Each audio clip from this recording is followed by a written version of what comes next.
talking with my voice and my legs stand up. And the things that I've been thinking about for about 20 years in terms of coral reefs and corals and zooxanthellae and all that sort of thing. The basic plan of lecture, I'll introduce it by talking about coral reefs in general. We'll have a look at how reefs perform in specific reference to the reefs of Bermuda. Take a look at the kinds of reefs that occur in Bermuda, where they are, the ones we'll be looking at for the next 2 days out in the field. We'll then we'll turn briefly to questions of productivity of coral reefs, then to a discussion of corals, what they are, how they operate. Finally, a session on zooxanthellae, the coral symbiosis, and how this whole thing relates to the ecology and biology of coral reefs. It's a thing I could probably talk for days on. I will try to restrain myself if I can. So, let's start off by saying that when one thinks of tropical marine biology, the environment that first comes to mind is that of the coral reef. It's probably the single most ubiquitous environment that is associated with tropical shallow water marine habitats.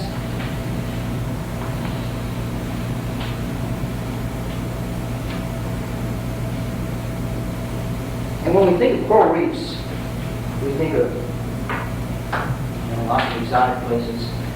Let's list a couple of reasons why coral reefs are of interest. First, to us as consuming human beings, and then secondly, in the broader context of marine biology. First, why is it that we, those of us who live here in Bermuda, those people who live in Hawaii, Virgin Islands, wherever, care about living in a reef area? First, they're obviously an important food source. The reef provides a habitat for many fish species, cryptic habitat for crustaceans, crabs, lobsters.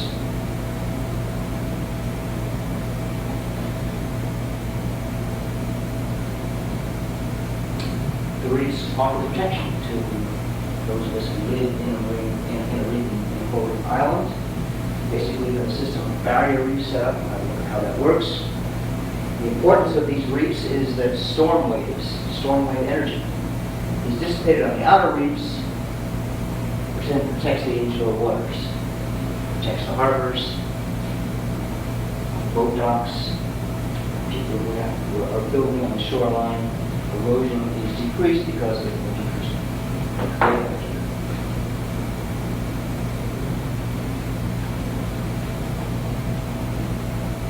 What's particularly important in an island like Bermuda? Tourist dollars. Tourist dollars still make up the largest percentage of Bermuda's income. And obviously, places, popular diving spots in the Caribbean, people go there to dive, snorkel there, to enjoy the reefs.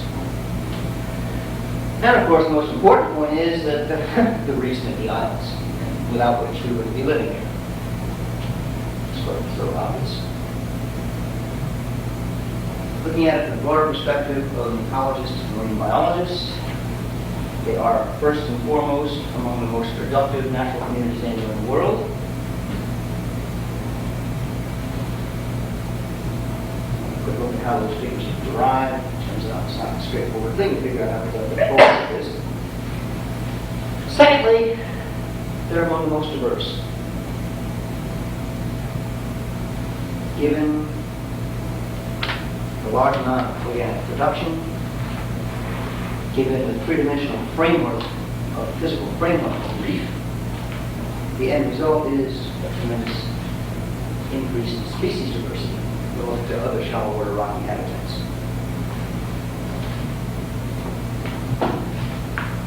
Okay, before I get into what reefs are and how they're defined, let me first back off a little bit. And I put some general references. People always ask me about, well, I'm interested in coral reef biology, what do I do? And the first thing I say is go to the library. So let me give you some general sources about information about coral reefs. First one that, I'm sure how easy my lecture is, or how, or what is it, wait for the last minute to write a lecture. I just got this in mail yesterday. It's Alan Logan's publication describing the reefs of Bermuda. the moment, I have the only bound copy. There's a Xerox copy in the library. If you want to see this, I will lend it out, but please, please, please get it back to me. See, right now it's the only bound copy that the station has. Alan Logan, Sue mentioned yesterday in the context of coral aggression. He's a professor of geology at the University of Brunswick in Canada. He's been coming to the station for probably 15 years and knows more about Bermuda's reefs probably than anyone in the world. Jack Collins and Kathy Akins are his graduate students. Okay. As far as general information about coral reefs, there have been 6. Well, there have been 5. There will be 6 as of this summer. International meetings of the International Society for Reef Studies. Each year, that these meetings are held. Well, you might want to have the lights on. I'll do my overhead so it's shut these down. Every 4 years, the society meets in various places in the world. And what comes out of that is each year is a multi-volume publication which essentially summarizes the state-of-the-art coral reef research up to that point. Anyone who's interested in coral reef biology ought to know these sets of volumes. We have them all in the library. Right now we have 4 sets in the library. 1974, that was held on the Great Barrier Reef. 1977, University of Miami. 1981 in Manila. 1985 in Tahiti. There will be another one this summer, which probably Smith and I will be attending in Australia. If you want to know what's happening in coral reef biology and who's doing it, I can say no more than to go to these volumes and look at the table of contents. There's also a journal which we take. The journal is called Coral Reefs.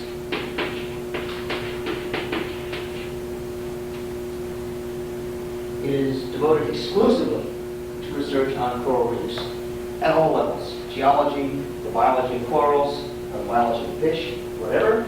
There's a second journal which went out, which is not exclusively about coral reefs, but has a coral reef section in it.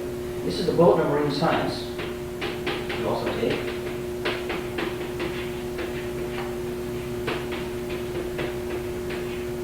This is published by the University of Miami, and it used to deal primarily with the biology of the Gulf of Mexico and the Caribbean. Over the last 5 years, every issue in the back has a section called Coral Reef Section, which has anywhere from 1 to 10 articles about coral reef biology. So again, if you want to know what's happening, that's where coral reef biologists tend to focus their findings. Historically, interest in coral reef biologists, well, I started off with some of the reasons why people got interested in it. A great variety of biologists have worked on coral reefs. Let me just give you a quick historical run-through of some of them. Darwin's first publication outside of the journal of the Beagle Voyage, it came out of the Voyage on the Beagle, was his book on coral reefs. That was the first time anyone ever suggested how it is that coral reefs form, and we still accept today his ideas about atoll formation. Karen Jackson, in her first lecture, and over that I'll review again how that process works, with particular reference to what our reefs look like.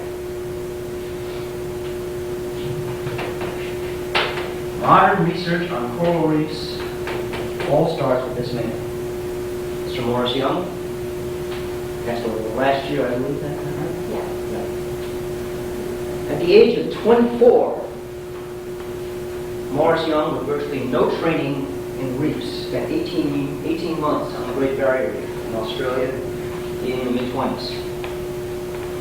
Out of that expedition, and we had the expedition reports here in the library. I have here the first volume, which covers basically all of young corals, which has been the springboard virtually for all coral research in the 20th century. This was sponsored by the British Museum, and the expedition is publishing, believe it or not, the specimens collected by that expedition are still being worked over and are still being published by the British Museum. It was an incredible undertaking. Young observed things about nutrient flux in corals, photosynthesis, how the reef was built, the whole thing. I would not consider anyone who wants to go to graduate school as a graduate in marine biology who hasn't gone through at least the first volume of this hasn't started out at ground floor. Young is perhaps more better known for his studies on the biology of bivalves. In fact, he started the whole business of coral research in this century. Following in Young's footsteps is the man to whom all of us who've been working on corals the last 20 years owe just about everything. That is Tom Garreau. If you get into the coral reef literature, you'll now find there's T.G. Garreau, T.J. T.J. is Tom's son. Tom Garreau got his PhD at Yale in the early 50s. Had a faculty position at the State University of New York at Stony Brook, but in the mid-50s founded the Discovery Bay Marine Lab in Jamaica. And virtually everything we know about coral reef ecology in the last 30 years has either come directly from his work or has come from people who work with Tom. He was an incredible guy who died in 1973, I think. There's an entire issue an entire volume of World Marine Science written by his colleagues and graduate students, submitted articles in his memory. He was an incredible guy. Enough said. We'll talk a little bit about Dr. Garreau's work today in the context of coral calcification. He did lots and lots more. Some other names I'll just mention very quickly. Peter Glynn. For years, Peter Glynn was associated with the Smithsonian Tropical Research Lab in Panama. He has now taken over running a good bit of the Rosenstiel Institute of Marine Science at University of Miami. Peter, I think right now, may be the best coral reef biologist in North America. He's well respected. He's done work on everything from acan pester, destruction of reefs, coral bleaching, a whole variety of things. He's quite a remarkable man.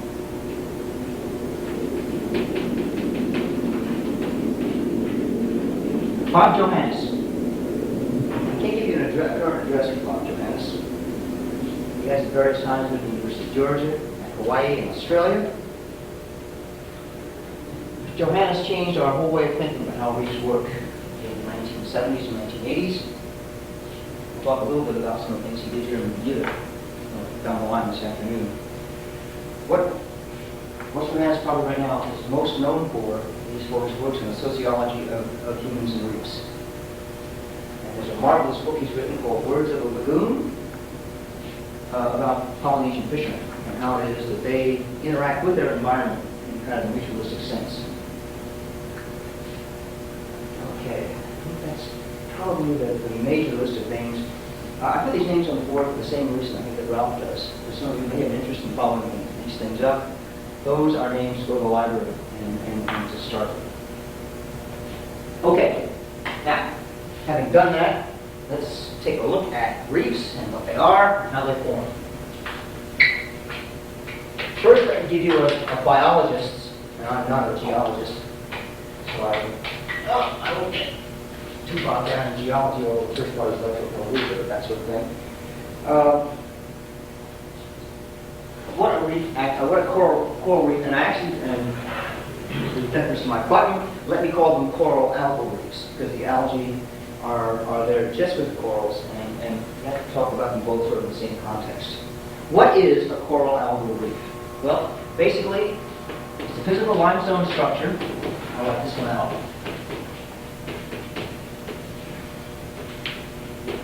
Which forms in warm, shallow marine waters.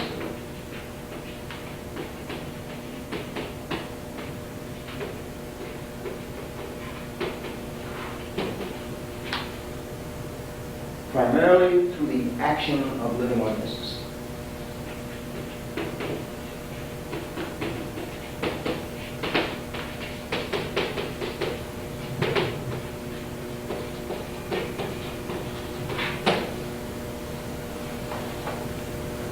The reef is a living thing.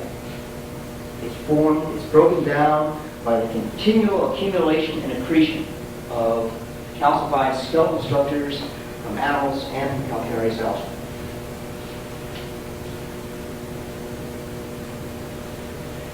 As to the kinds of organisms that do that, we can group them into three categories. There are first the frame builders.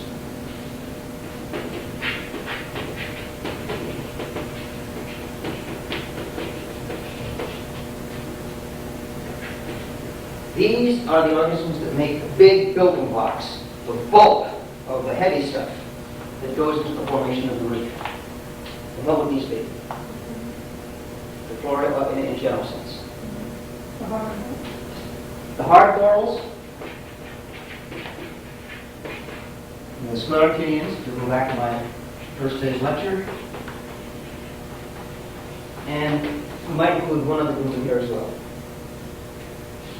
It was a fairly massive calcareous skeleton. It's not the sclerotinian. Milky coral, the hydrocorals. The so-called hard corals are all the anthozoans, the real corals. Okay. We'll look at how Libra and stony corals are different later this morning.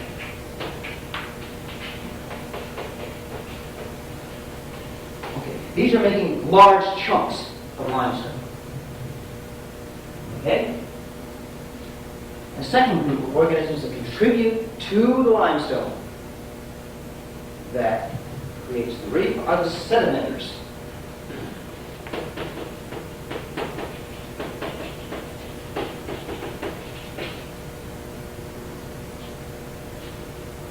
These are the organisms that produce the fine sand stuff, okay, which fills in the cracks between the big building blocks. And what do you suppose the major contributor to this coral sand is?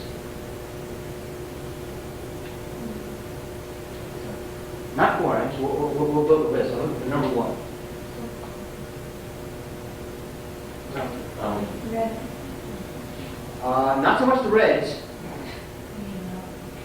Getting close. Green. The greens. All right. The green. And which green algae specifically do you think will produce most of the calcium carbonate sand? Alameda. Okay, so let's look at the green calcareous algae.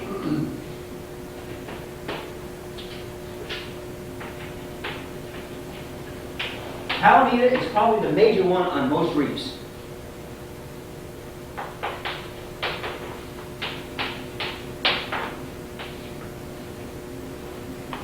Couple more. Eudodia.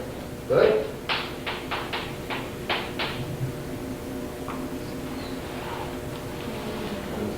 Penicillins. Oh, we got the big, that's probably the big three right there, don't you think, Rob?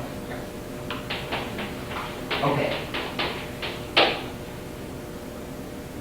Particularly Alameda produces an incredible amount of calcareous sediment that works in between the cracks in reef formation. Okay, animals. We had 4 animals.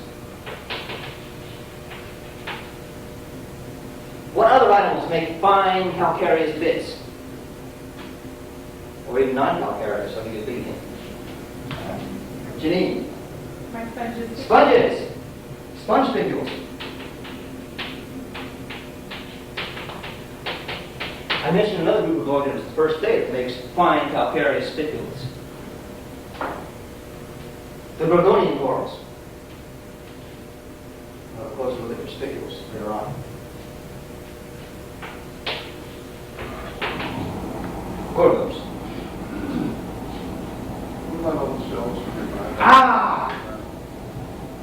Shells from bivalves. Exactly. They get broken up. That produces goes. This is also the stuff that goes into the sand on our beaches. And we'll actually take samples of beach sand back on Wednesday and have a close look at the stuff that's there. It's fascinating to look at what's in there. Shells from bivalves. Sea urchin tests. A whole variety of calcareous structures. All of this gets mixed up into the sediment that then fills in the cracks.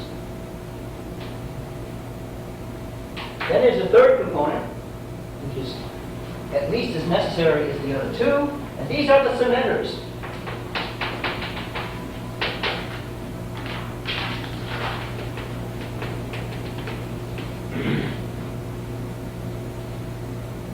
The organisms that pack all this stuff together and make it a solid physical structure. And what do you suppose the cementers are? Rain. Rain coral are frame builders. No, they make the big blocks. Ah, custos coralline algae. They're the ones.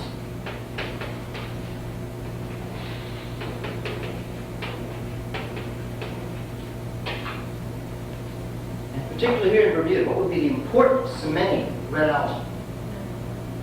You go with on. You go with on. Spectravon. Spectacularly.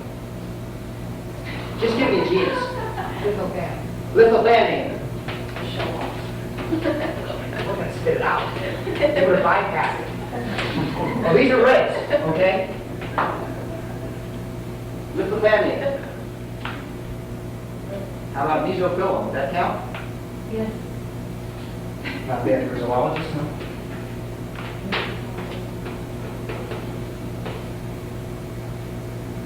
I would guess these are probably the two most important here in Bermuda. Wouldn't you say, Ralph? What these algae do is form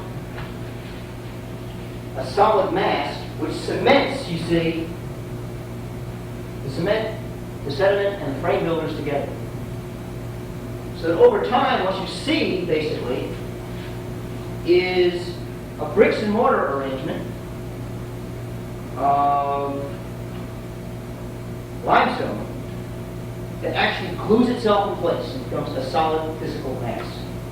Over time, there is geological diagenesis. Some of this sediment actually turns into rock, much like the Aeolian limestone we see in Bermuda, and the whole thing becomes a solidified mass. Just take a look at the first slide.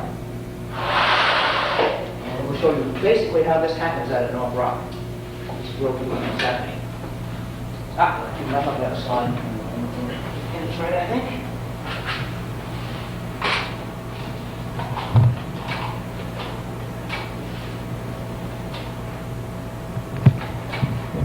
Oops. I'll pass that.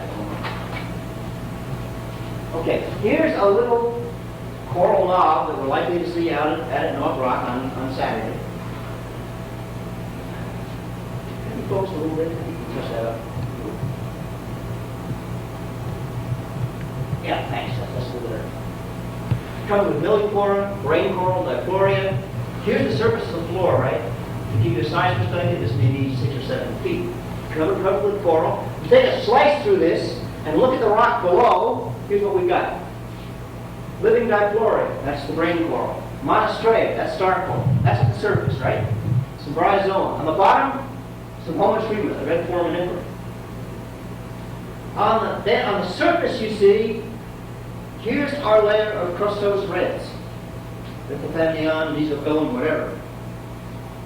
As you go through the actual structure of the reef, now it's below the surface, what you see are big blocks of old dead coral. Here's some dichloria, some brain coral, here's some monostraea, some agaricea, that's got the lettuce leaf coral, which will inherit sound. Here you see all the cracks are filled in with sediment. That's all been glued together by the red algae. The net effect then is a solid, massive structure, which is the physical framework of most coral reefs. I said most. This happens out at North Rock in Bermuda. There's a great deal of argument amongst geologists, and we'll just touch on that, as to how common that is throughout the rest of Bermuda and how consistent it's been through geological time.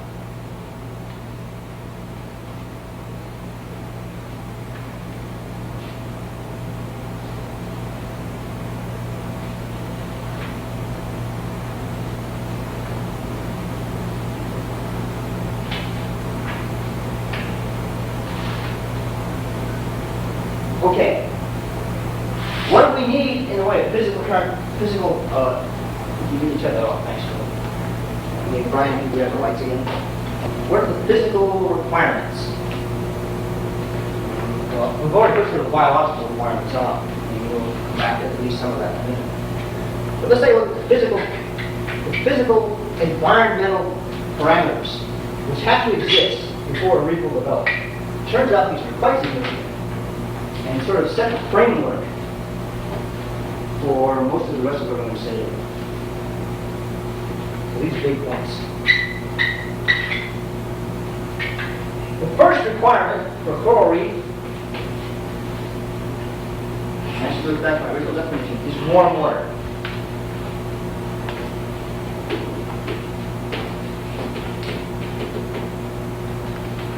And typically, if you look in a textbook or in biology, what they tell you is that coral reefs develop only in those places in the world where the average minimum temperature in the wintertime is at least 20 degrees centigrade.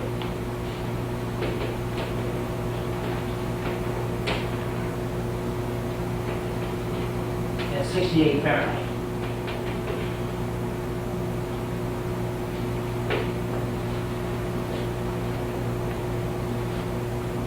Now, we've already said several times in this course that in the wintertime, the characteristic of this part of the Sargasso Sea around Bermuda is the fact that the surface waters drop to 18, 65 degrees Fahrenheit, which means we're a little cooler than normal, than what you should have to make a reef go.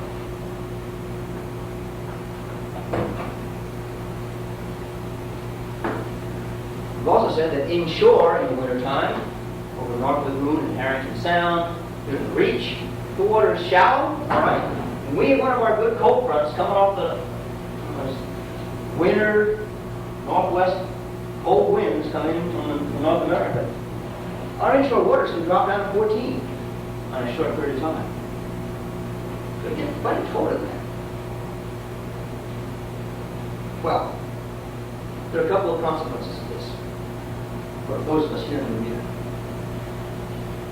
The main point of temperature is that apparently the process of calcification, well, we know it's temperature dependent. It's a metabolic process, all right. It has a Q10 of about 2.3 for those of you who have some biochemistry and physiology. The warmer the temperature, the faster the deposition of limestone will be. For most corals, 20 degrees centigrade seems to be close to a minimum to get rapid calcification, at least rapid enough to keep pace with long-term geological changes. Now, if we're colder than that, than some minimum temperature, what does that mean for reef growth in Bermuda? Well, there are a couple of consequences. One is that our corals grow more slowly here than in the Caribbean.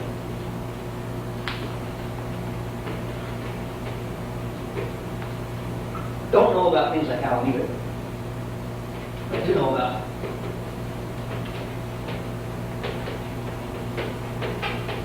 Perhaps this afternoon I'll have a chance to talk a little bit about a coral oil project. We're looking at the effects of oil cleanup procedures on the growth of rainforest here in the biostation.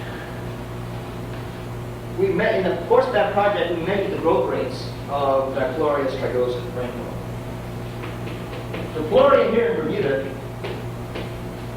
grows at an annual rate, and this is in radial growth rate now, of somewhere between a quarter and 3/8 inch a year.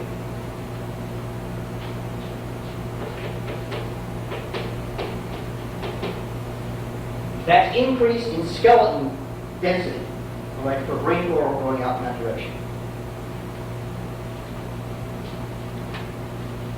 That's in Bermuda. That's what that's per year? That's per year. That's the yearly increase that we find typically for the Diploria strigosa here in actually out on rock. In Jamaica, in Discovery Bay, the growth of that same coral species, Diploria strigosa,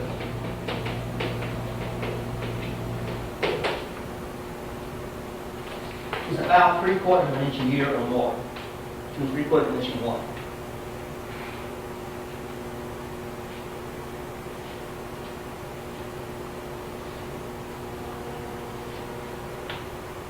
Our reefs aren't growing as fast as those elsewhere in the Caribbean.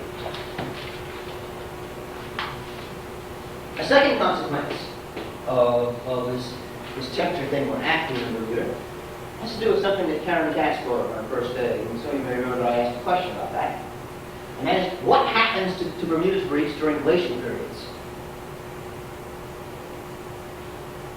During glacial periods, the Sargasso Sea was probably colder than it is now. Although some German geologists told me that apparently in the last glaciation, the Sargasso was actually warmer, which I don't understand. But anyway, it's probably a safe bet that during past periods, our water was even colder than it is now. What does that mean for Bermuda's reefs? Well, it means that the growth rate must have been less, and perhaps even died out, at least in terms of coral growth.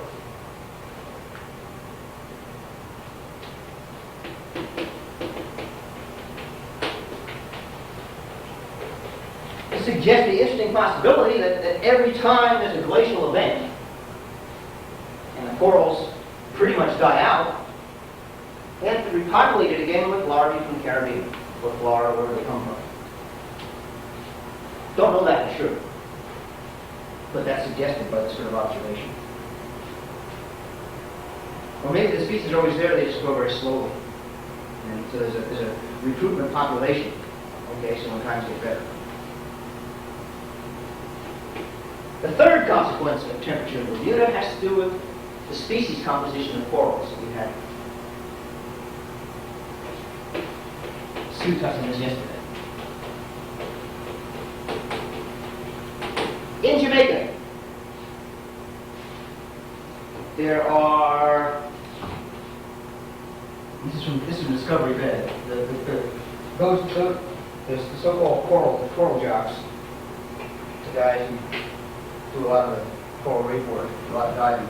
I don't consider myself a coral jock, Discovery Bay is called Disco Bay. All right. I don't know if that's because of the parties or because it's in Discovery Bay, whatever. Disco Bay has 49 species of sclerotinians and some 40 species of gorgonians.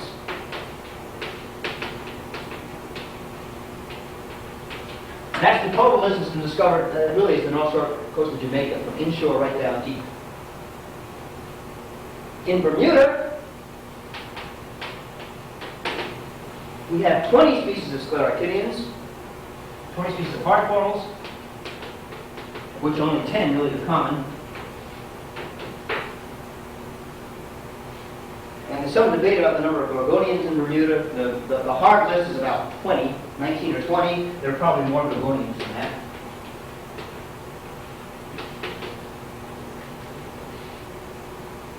Now, I said on the first day, talking about Bermuda's invertebrates, that all of our invertebrates, most of them, the vast majority of them, are the same species that are found in the Caribbean. And presumably the Caribbean is the source of most of the larvae that populated this island. What that means is there are a lot of corals in the Caribbean that for some whatever reason aren't either. And the most obvious of those are the staghorn and elkhorn corals, the genus Acropora, which I hadn't seen before last December, and Brian smiled at that. I had an unfortunate experience with some Acropora palmata, which I hadn't seen before. I scratched up a little bit. Brian had driven the boat. Anyway, staghorn elkhorn coral. On most Caribbean reefs, it is the most common, the dominant coral species, not found in Bermuda. Maybe a couple of reasons for that. One reason is the larvae don't get here. Either because Acropora larvae don't do well in ocean currents, or maybe Acropora doesn't make many larvae. Sue mentioned yesterday that Acropora tips do break off, that when you plant, they propagate themselves asexually. The glaciers says too, remember. We've already planted some back in the north of Reef. That's the Acropora rule we've been on our lab. Thing is, What's the discrepancy between Discovery Bay and Bermuda? What's the distance between these two areas?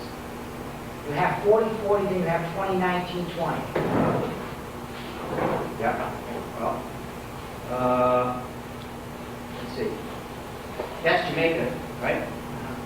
That's Bermuda, right? So you're dealing with about... the species number from Florida Keys would be about 40, between about 42, between 40 and 42. Right? Florida Keys are right here. Same with the Bahamas. Wherever this distance is, call it the Bahamas, which would be the closest point of reference, really. I don't know, 1,000 miles? Something like that.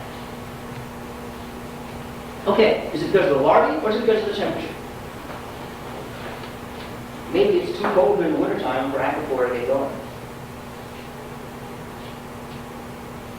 Well, for one, let me give you a suggestion.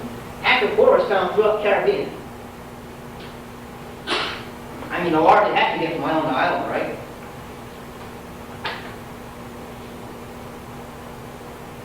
Temperature is more interesting. Let me tell you about two other coral reefs in the Atlantic, which you only don't hear about. One is called the flower gardens.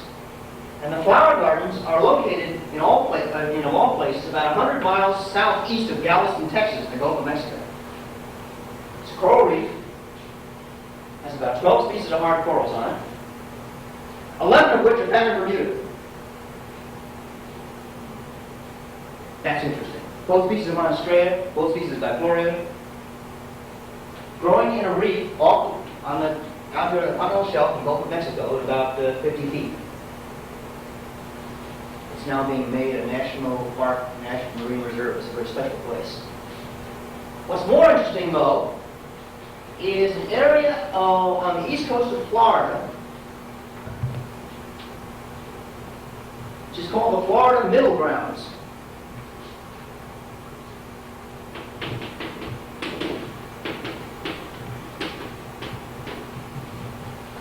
And make this a little bit understandable. Most of you are familiar with the geography of Florida, right? The Florida Keys run from Key West up to just north of Key Largo. Key Largo is perhaps 50 miles south of Miami. The coral fauna in the Keys is essentially Caribbean, and almost all the species you find in the Caribbean you'll find someplace in the Florida Keys. Corals continue to grow up the east coast of Florida. And there's a tract that runs from roughly Key Biscayne, that's off Miami where Nixon used to have a summer house, to about 10 miles north of Fort Lauderdale on the east coast. That's the Florida Middle Ground. The Florida Middle Ground has between 15 and 20 species of corals, almost exactly the same species we have here. And they don't have acropora. What's the difference? The difference between the waters between Miami and Fort Lauderdale and the waters in the Florida Keys that are right next to the Florida current is primarily temperature. And you're talking a distance of not more than 100 miles from a reef that's got acropora in it. Pretty clearly, I think, acropora is limited by temperature. Yeah, sorry. That is acropora that live in low temperature. Warmer. Or warmer. It's not. Acropora occurs in the Florida Keys. All right. Further south, right by where the Gulf Stream starts, the Florida Straits. Okay. As you go up the coast of Florida, from Miami to Fort Lauderdale, you don't find acropora, but you find other corals that occur in Bermuda. The water's colder there. See it?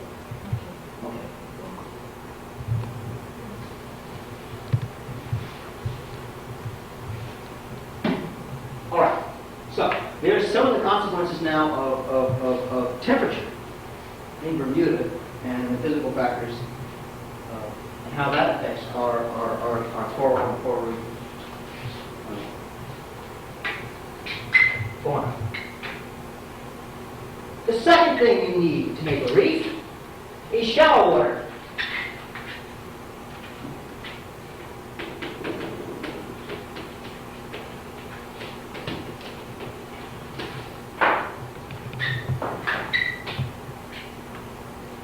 And by shallow, we typically mean between 5 and, say, 100 meters.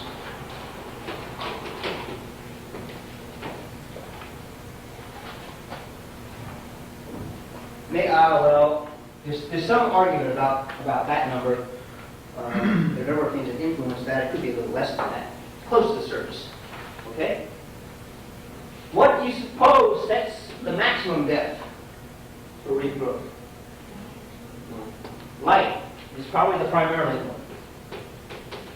Light attenuates at depth. We'll talk in a minute about some of the deep reefs off the north coast of Bermuda, where there's Monostraea annularis down to probably 100 meters. At At that depth, the surface light intensity is about 1% of surface.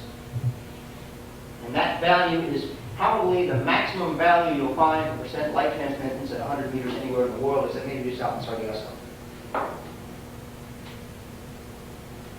That's a lot of light getting down to that depth. Long Island Sound, the same depth if I was somewhere 50 feet.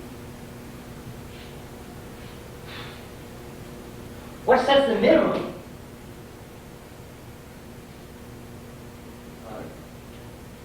Tide, all right. What about the tide? It shows below the surface. Okay, aerial exposure. Okay, our tide range in Bermuda here is at best a meter. We have a very small tide range. But the upper level certainly has to be set by aerial exposure. Those that remember from Malcolm's talk, Tuesday night, he showed some slides of the gravity at low tide. Bloody corals sitting out of water for a couple hours a day. They can take a little bit, but not much. But clearly, the upper level is going to be aerial exposure.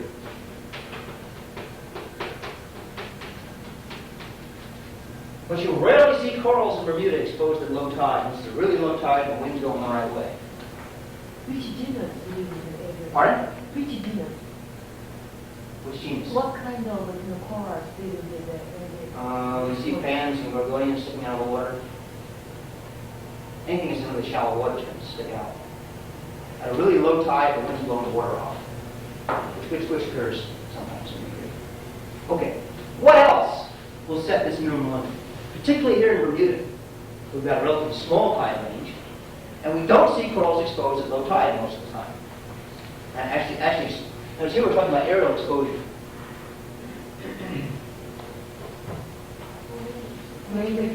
Wave action. There's wind here. There are waves here. And that tends to knock corals off. It breaks them off, particularly near the surface. Here in Bermuda, what really sets the upper limit to reef growth is probably wave and wind action.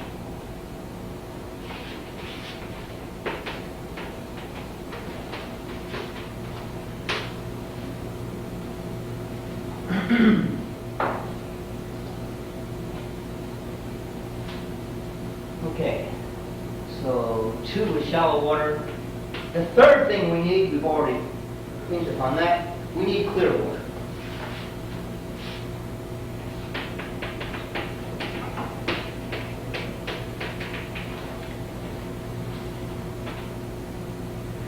Not much in the way of suspended sediment. Very, very low turbidity. Now come back to what I said before. Sounds like a broken record. The clear water also means low nutrients, which it turns out are needed for corals.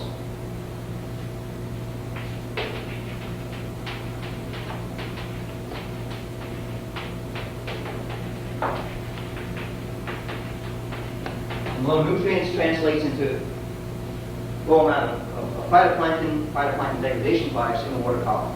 Again, clarity is related to light penetration.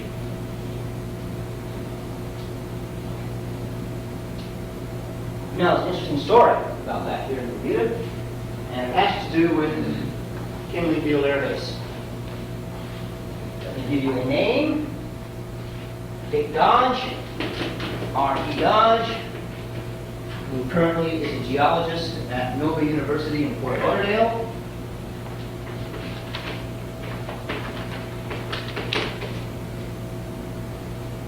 And if you guys haven't found out yet, you can track down these names and your organisms in the library in Bermuda very, very quickly. I don't think any of you have used yet the last 2 parts of the card file. It's the whole secret to the talk you can give next week. Enough said. All right. Anyway, you can track down Dick Dodge's name for that. Dick Dodge did his PhD thesis at Yale in the mid-70s. And he's interested in using corals as paleoclimatic indicators. Turns out you take a coral skeleton, slice it open, corals growing radially out in that direction. You can actually see growth bands, density bands in the skeleton. And you can use coral skeletons much the same way that people use bristlecone pines or trees or tree roots to get indications of past climatic history. All right. Tinley Field Air Base, most of that island didn't exist before 1940. There are a few scattered islands out there. Then as part of Lend-Lease, the U.S. and Britain entered into an agreement where the airfield, which is made basically for support of the European Allies during World War II, was dredged out of Castle Harbor.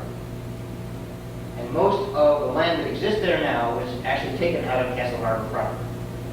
Before 1940, there were flourishing patch reefs all through Castle Harbor. Most of the corals there now are dead. What happened was that during that dredging period, there was a large amount of sediment produced, all right, which literally smothered out whole patch reefs. Some still survive in there. We haven't had a chance to look at them. We'll see some of them as we go out to the non-stars next week, but we're not going to stop and strong alarm. It's not very pleasant diving. Isn't that there, Sarah? The bottom is extremely silty, and when you get to the bottom of these pinnacle reefs, if you just stick your hand out in this muck, you just can't see anything. It's just all white. Anyway, what Dodge is able to show is that by coring old dead coral heads and live ones, he can actually date the two major dredging operations in Bermuda by looking at the growth lines in the corals. Growth virtually stopped for about a 2-year period. And that 2-year period corresponded to 41. Okay. Let's have a quick look at how these reefs form, and then we'll have a look at the reefs in Bermuda. And I will stop to recharge my batteries and get on step 2. The standard theory for how coral reefs form was, as I said at the outset, originally written by Charles Darwin. It has since been essentially accepted by most everybody. Basically what happens is you have a volcanic seamount.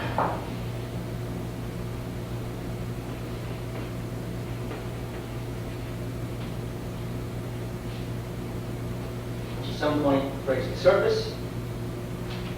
We've got warm water here, we've got shallow water here, we've got larvae in the ocean.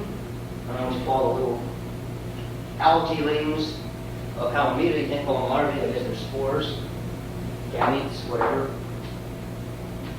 Halimeda lings. Like that. Okay, all the little critters start settling in this 5 to 100 meter depth.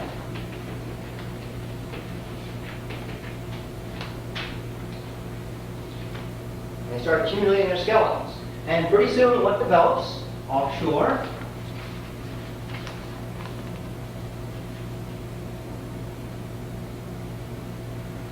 is a fringing reef.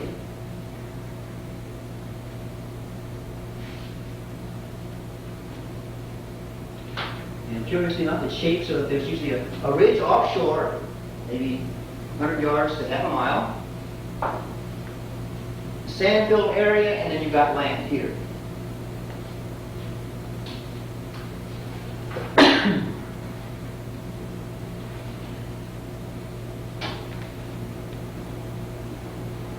So it looks sort of like the surface.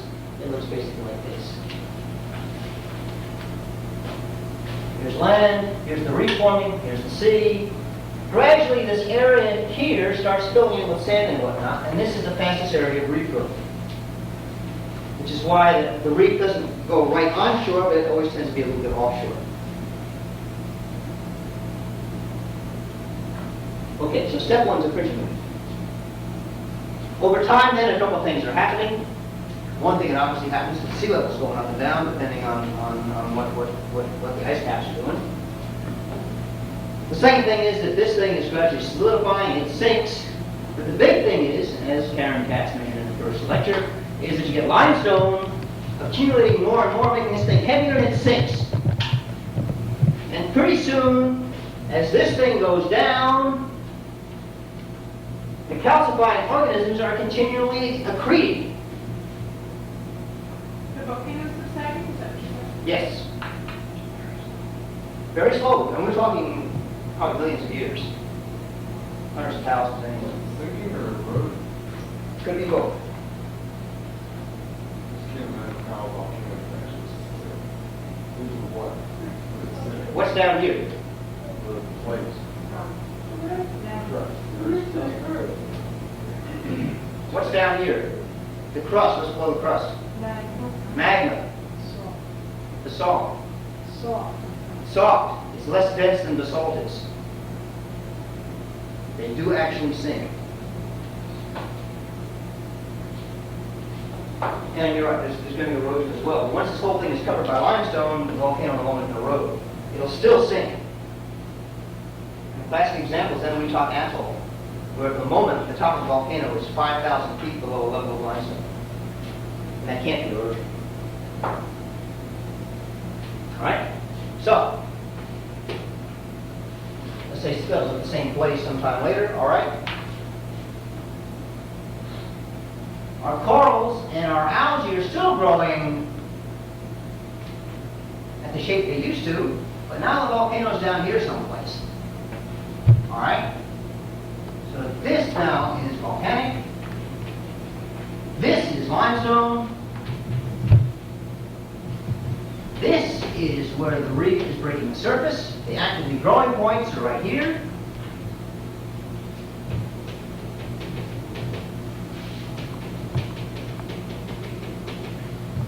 And what's in the center is a shallow lagoon. This whole thing is filled up with coral sand.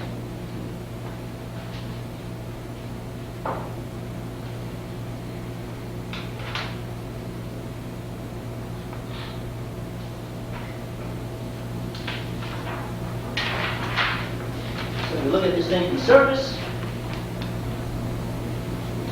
okay, there's the old volcanic platform on the outside. It's better up there. You just see it around here, okay? Here's the shallow lagoon, and here's the patch reefs growing all along here. Sorry, the old, what is now a barrier, reefs forming all along the outside of the periphery. Here's the lagoon, and within the lagoon now you'll get small patch reefs forming.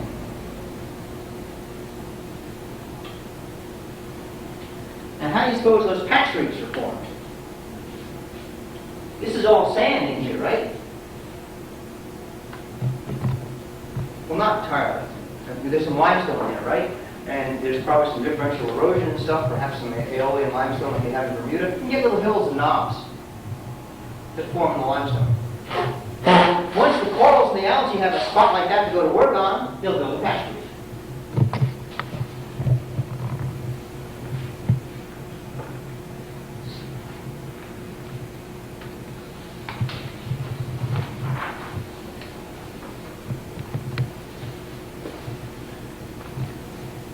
Now, the typical picture of a reef that you see from, say, the Caribbean looks something like this. Sort of. Help.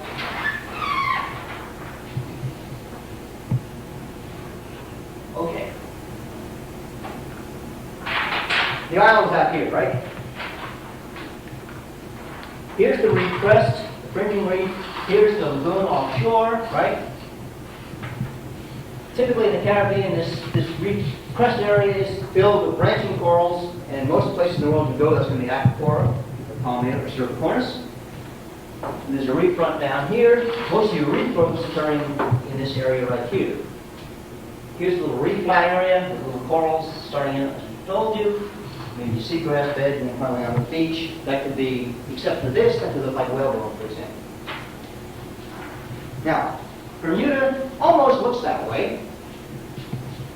Actually, what Bermuda looks more like is the thing I did for the group. Look at that back from me. We haven't got the branching corals, so we're a bit different. But if you look at the depth profile of Bermuda, here is the volcanic platform, all right?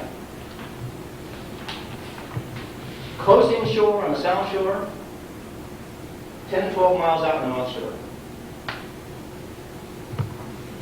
Our extensive reef growth comes close inshore on the south shore, swings around to the west, out to the north. There's North Rock here, there's Northeast Breakers there. Those of you were diving on the wreck Sunday, that's where you were. Coming back here to the island again. Here's the lagoon. There are patch reefs all through North Lagoon. It looks like an atoll. Except the geologists tell us it's a pseudo-atoll, and I don't know what that means. I'm just content to say Bermuda looks like an atoll. Again, the whole thing in Bermuda is complicated by this business, A, of the alien, of this change in temperature over time, and B, by the fact that most of the rock in Bermuda isn't coral rock, it's this alien limestone, including some of the stuff that forms the knobs down in North Lagoon. So it may not actually form as a coral reef should form.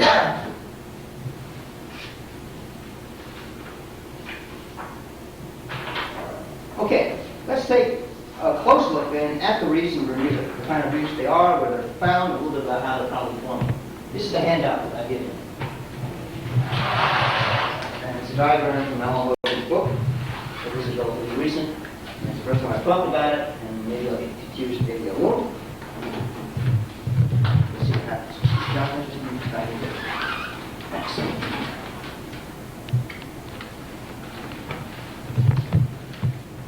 Okay. Here is essentially the diagram I showed you on the board, right?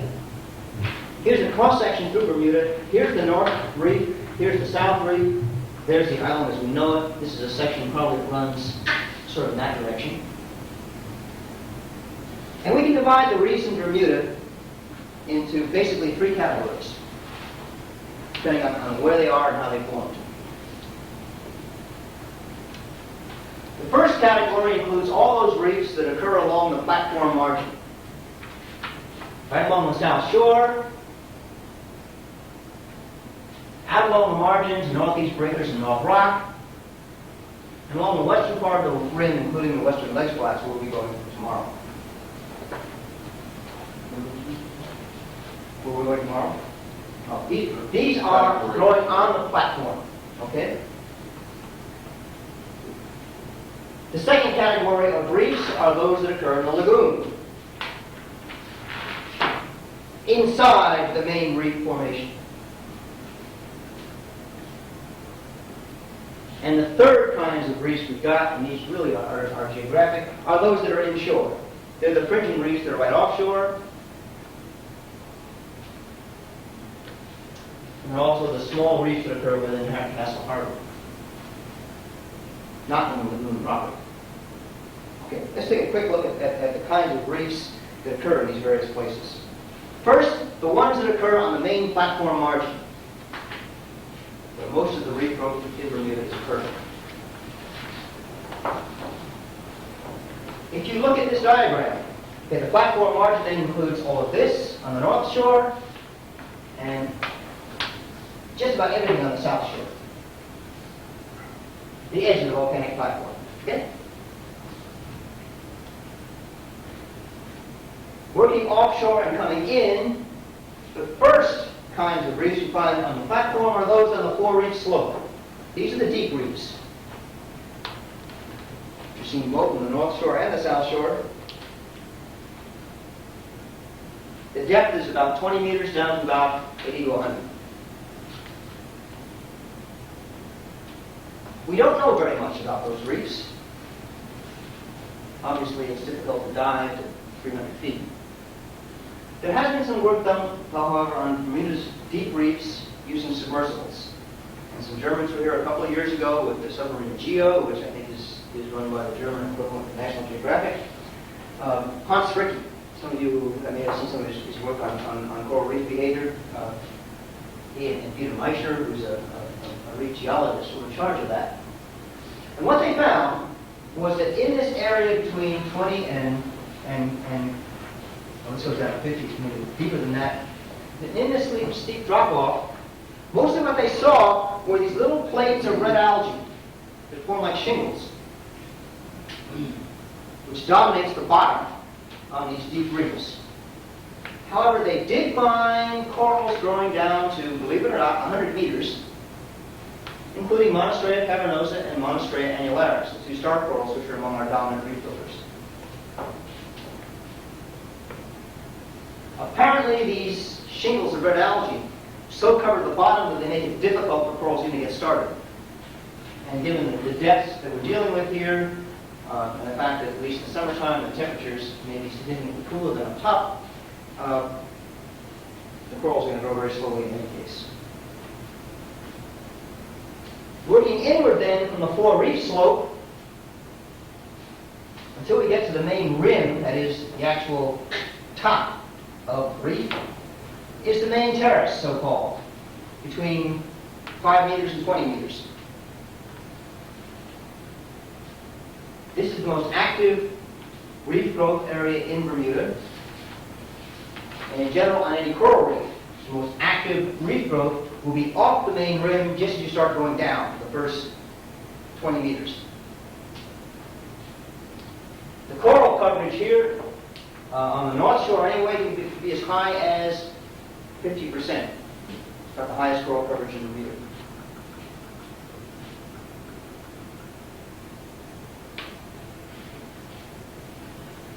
On the South Shore, the main terrace tends to be just a flat terrace that runs.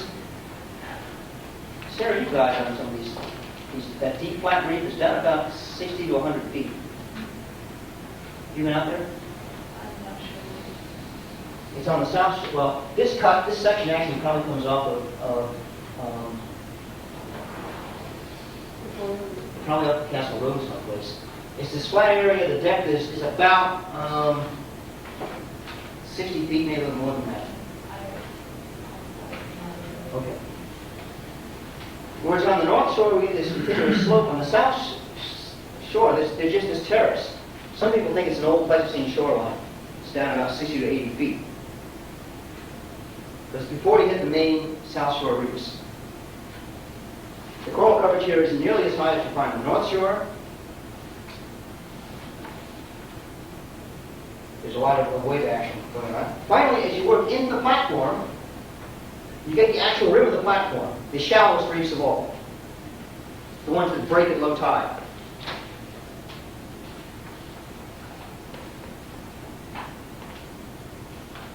This includes places like Dog Rock, where we go on Saturday. It includes the Western Ledge Flats,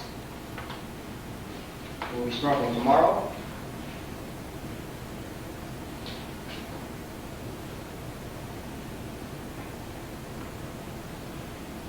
Basically what happens is you get coral growth forming at the rim, and the corals tend to, and the reef, and the corals and the algae tend to grow inward as fingers toward the lagoon. In between these fingers of coral, you find these deep sand channels, which are rather characteristic of these reefs that are forming at the rim and growing in toward the lagoon and filling it in, presumably.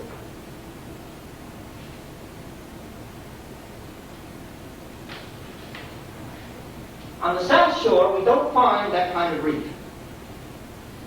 The reefs that break on the South Shore, by now you've already seen the reefs breaking at the South Shore, aren't formed by corals at all. They're called algal vermeted reefs. Put that word on the board. It's a word that Yachik probably knows by now. Yachik, what would a vermeted be? No idea. Ah! It's a worm-like gastropod. Oh. Oh! Okay. See. Okay, these are called algal vermeted cup reefs.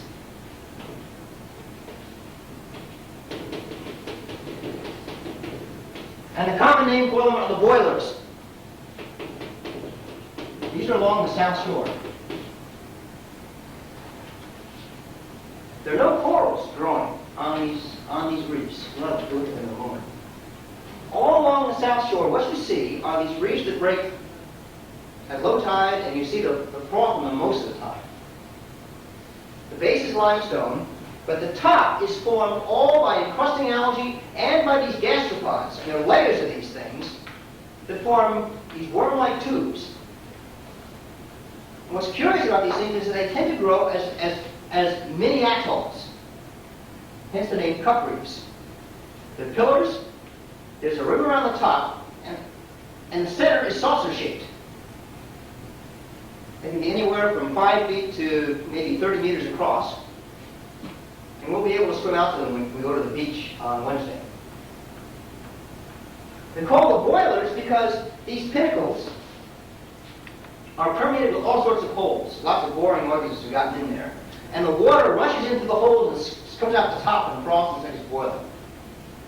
But these South Shore, close shore reefs, the ones you always see as you drive along the South Shore and go to the beach, actually aren't formed by corals at all. They're formed by these algal assemblage of encrusting algae and these Bermuda gastropods. And they're called cup reefs because of the shape. They're like little mini atolls. They're very strange things. Where are those again? All along the South Shore. You saw. The rim, the shallow part of the rim on the South Shore, what you see breaking water on the South Shore, are all these algal Bermuda cup reefs. They're now between the islands. No, it's all right. Where it says South Shore reefs, all this stipple area right here, along the rim, are these boiler reefs. Now, on the South Shore, you do get reefs forming between the boilers and the main island itself, the South Shore. These are flat platforms that tend to fill up with just where the beach hits, with the Floria, rain coral, Monostrata, some lagoons. Okay, the lagoon reefs. Okay, all this stuff then I'm talking about are the reefs that form between the maximum depth off the island, just getting into the shallow part of the rim, the outside of the margin of the volcanic platform. Now we'll work even closer inshore and look at North Lagoon. North Lagoon is filled with patch reefs. There's something like 1,500 to 2,000 of the things. Some of the familiar ones, Bailey's Bay Flats, we'll go past on our way out to the West End tomorrow. Free Hill Shoals.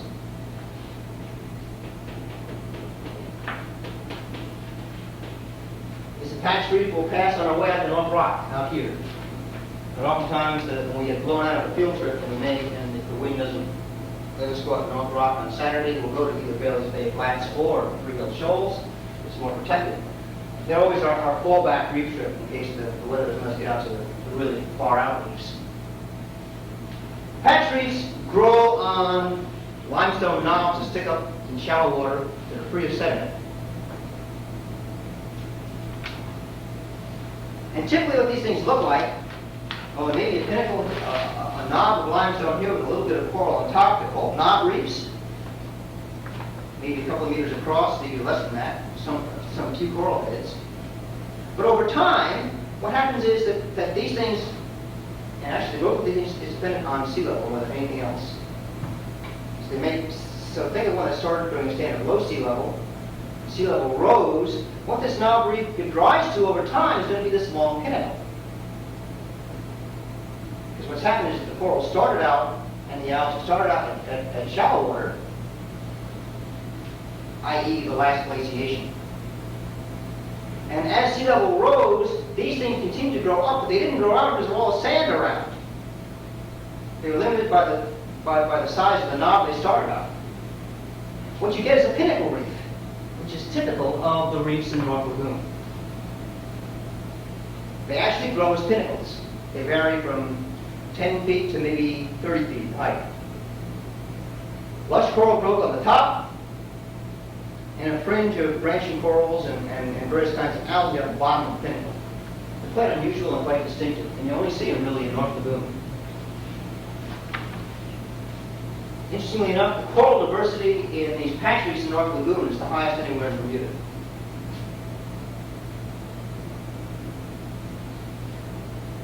For example, it's the commonest place to find some of the branching corals that you don't find out on the rim.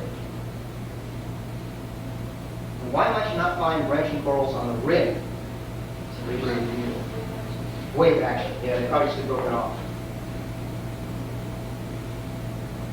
The coral that I work with, the Dracis mirabilis, I've never seen it at the South Shore, and only rarely see it out of North Rock. It's very common on the reef flats inshore, and presumably it's because of the wave action. Notice it breaks it off and they can't get started. Okay, finally there are the real inshore reefs, not in the lagoon, but either right along the island itself, fringing reefs. and well known with the Irving Reef. The reef's there.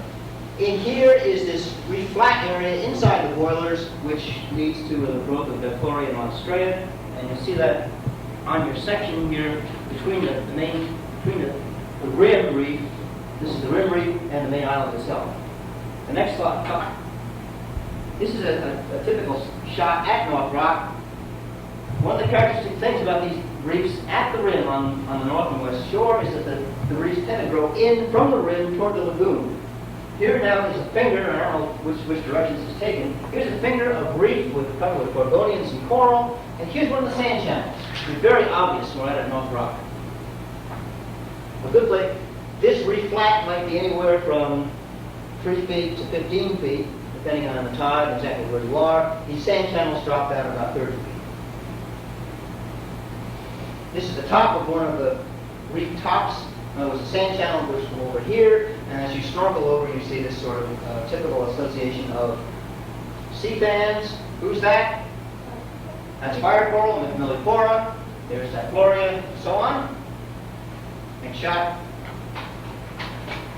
Okay, and then you'll find crevices between these big coral rocks. Again, this is probably a sand-cut channel where the two reef things come. Here's one coral block, here's another, and there's actually a sand channel running between these two. Okay, sorry, Rob, I forgot to add it. That's right. Now, let me ask you. Two things about coral reefs, which is probably most intriguing. A is the fact that they're so highly productive. See how productive they are. And B is the fact that they can seemingly maintain this productivity in what seems to be scarcity of nutrients.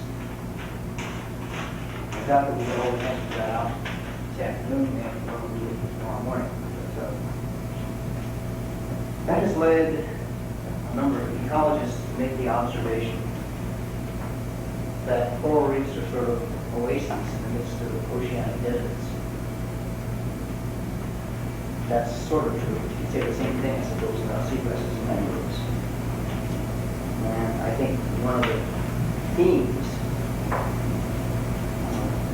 which intrigues me about tropical marine biology is why it is that you do get communities like coral reefs and mangrove systems and seagrasses growing what they do. Maybe we'll get somebody who has some reefs at the end of all this. Okay, let's back off and just talk about the productivity of coral reefs very quickly. And the first question I'd ask is, how do you measure the productivity of a coral reef? I mean, you've all now probably seen textbooks, some biology books, some ecology texts, some textbooks about reserve that tell you that coral reefs are productive. Well, how the hell do you measure that? I mean, you can't put a coral reef in a jar, right? Growth? Could do it that way, I suppose. But if things are continually being, okay, if you're looking at standing crop, right? Look at standing crop from one time to the next. Consider the case of Thalassia. Suppose you were to measure the biomass of grass on the surface of Thalassia times, now and count it after doing things like this. 10 a month later. Okay, you don't know how it's been eaten. What about oxygen production? Yeah, okay, it's done by basically oxygen measurements in one way. But even that, how do you, there are actually two ways of doing it. And one is by looking at oxygen flux. Okay? And most of the references that you'll see to measurements of primary productivity are forward, but it doesn't this way. And what they do is a sort of upstream, downstream kind of thing. There are all kinds, what you don't know in reading those numbers is how many assumptions are involved in doing this. Okay? We'll give you some examples of some of the numbers we came up with. Basically what they do, you look for a reef flat, okay? And right then you're not looking for a reef, you're looking at the back of the rim reef where it's starting to grow toward the lagoon. You want an area where there's a current that's pretty much going in one direction. So you can see what happens. Okay, here's the water coming in, I know the oxygen here. Here's the water coming out, I know the oxygen there. Given some assumption about wave action, how much oxygen is lost to the atmosphere in that space, which is considerable. You've got oxygen going in and oxygen going out across the surface. It's not an easy thing. And yet all the textbooks just give you this flat ball figures. All right? Well, here are a couple of upstream, downstream measurements. Basically what you do is you measure the oxygen content here and here, and maybe do the same thing at night, get some idea of respiration. Okay? The classic measurement was done by Odom and Odom. Most of you who have taken an ecology course have probably used Gene Odom's textbook. Tom Odom is this big systems ecologist at the University of Florida. Odom's EP is in Georgia. In 1955, these two Georgia boys went down to Weetock and learned all they could about coral reef. And their classic paper on the metabolism of coral reef is ecological monographs. Volume 25, page 91, and a whole lot of others. And it's been referred to in every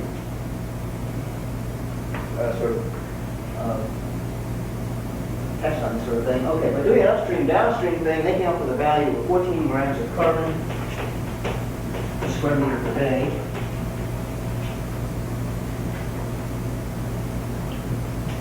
How do they measure the oxygen required? Oh, and this is somewhat Winkler technique. Oh, wait, no. The old standby Winkler technique, you know, you have, I forgot. Most people have done it in physiology. It's iodine titration. The iodine, yeah. You look at magnesium oxidation, manganese oxidation using iodine and starch as an indicator. Anyway, if you multiply this value by 365, you'll get a value of something around 3,000, which is close to the number I gave you on higher productivity in the first place. Where is this? This is Weetock Atoll, which is in the Marshall Islands. It's actually one of the atomic bomb sites, which is used for the atmospheric testing thing. Actually, the Odoms were among the first people to get there after the closing of the atmospheric tests in the 50s. And this is all done under an atomic energy contract, it turns out. Okay, a second measurement done the same way. Alan Cohn, I have to mention for Janine's benefit, and Phil Helfrich, who now is the director of the Alliance in Marine Biology, White, the limnology or oceanography. Again, by doing this sort of upstream and downstream measurement, this was done in Hawaii. And they got a value of, right around the same ballpark, about 8.3 grams of carbon per square meter per day. Now keep in mind that the annual fixation of the Sargasso Sea is about 50 grams, between 50 and 100 grams of carbon per day per year. So you can get some idea of it. There are other values too, done the same way. But these are values close to what people also get at tropical rainforests. So okay, they're very connected. This is all done in a flowing water system. One neat trick was done by Carolyn Rogers in the U.S. Virgin Islands. Did you meet Carolyn when you were at the West Indies Island?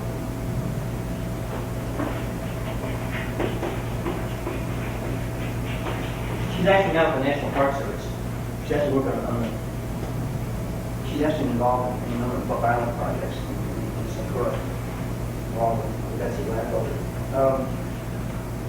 And what Carolyn did was really, this is really a neat paper. 1979. Again, it's limnology and oceanography.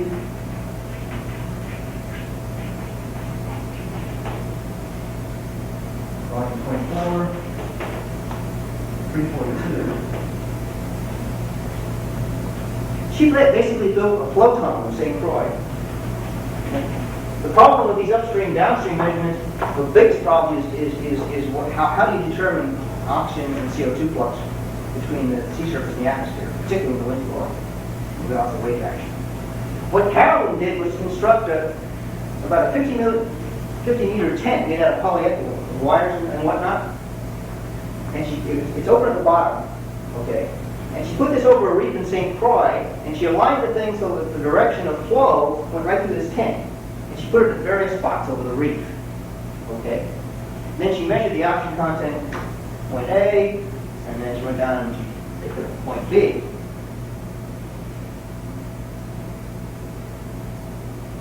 And she came out with a value of about 2 milligrams carbon. Sorry, 2 grams of carbon per square meter per day. Consistently a bit lower than the value that had been reported from other reefs. Suggesting that maybe some of the classical references on coral reef productivity might be a bit high, particularly because of this air exchange business. Where was this? This is in the U.S. Virgin Islands, in St. Croix, and also somewhat done in Puerto Rico.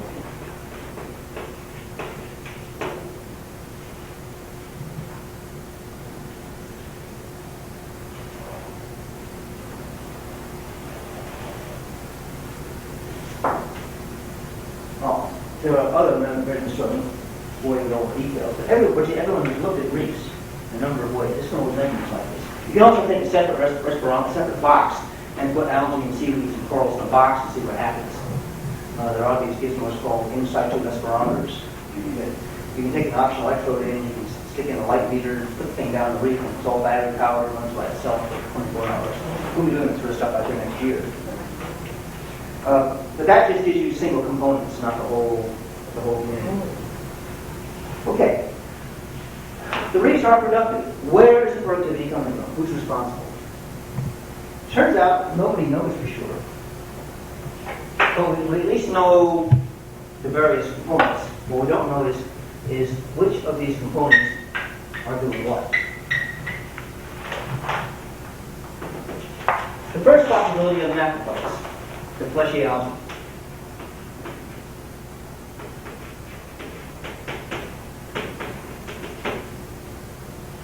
But Ralph asked me just before the lecture ended this morning, where are the fleshy algae at an off rock?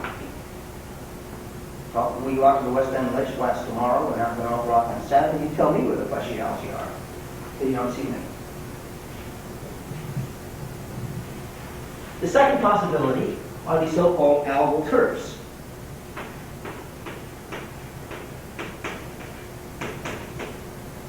Tufts of filamentous algae, very short. We'll see one all over the intertidal, the genus Strictly, which is a filamentous ray. That's what's called the brown zone. In the intertidal, yeah. And you do see little turf-like areas in places in reefs. Now, some of you have heard of Walter Ady, who built the coral reef plant at the Smithsonian. He built the coral reef exhibit at the Smithsonian Institution in Washington.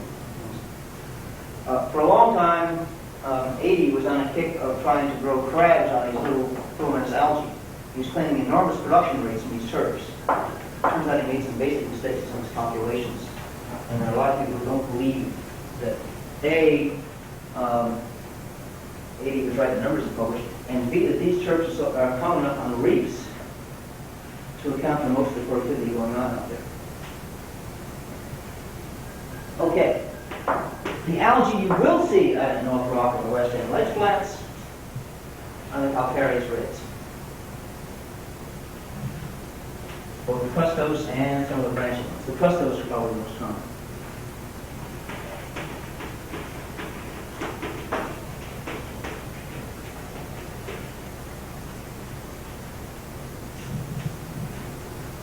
But if you start doing chlorophyll measurements of where the chlorophyll is on the reef, you find out that most of the chlorophyll isn't there. Most of the chlorophyll on the reef is tied up in symbiotic algae, mesozoic. I have lots to say about those.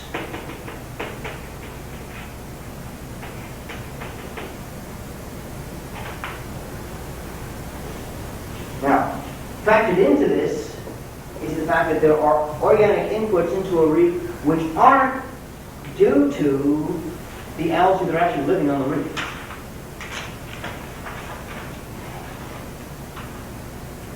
There's stuff coming off from mangroves. There's detritus coming off from glacier beds. There are animals feeding on these things, which are bringing that stuff back to the reef itself. Fish grazing out on the grass flats come back to hide in the reef at night, and they produce excreta and stuff, and that gets added to the total organic thing. So it's quite a complex business. But in terms of where the productivity is occurring on the reef,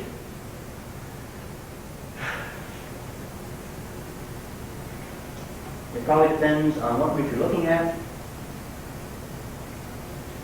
and how much of each of these things there are. Probably, these guys on the reef are the most common algae and perhaps the most productive.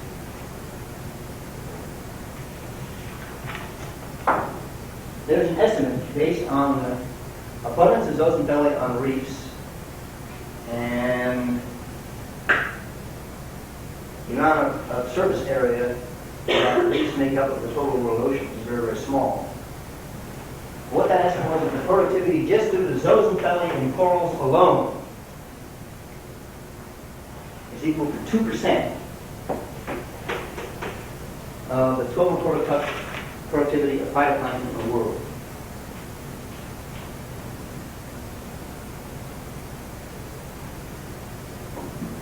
The area must be something less than 0.1% of the total ocean surface area. And yet these little algae are producing an out of all proportion to their area on reefs. Oh, actually, there's one more group of algae associated with coral that I mentioned. Because if you happen to read this old thing by the Otis, it's what they thought was actually responsible for most of the productivity on a reef. If you look at a coral skeleton and crack it open, you see it looks green inside. And the reason is it's a boring green algae that lives, and actually bores inside coral tissue, even it gets inside the skeleton of even living corals. The genus Ostriobium, I got that? Ostriobium, yeah.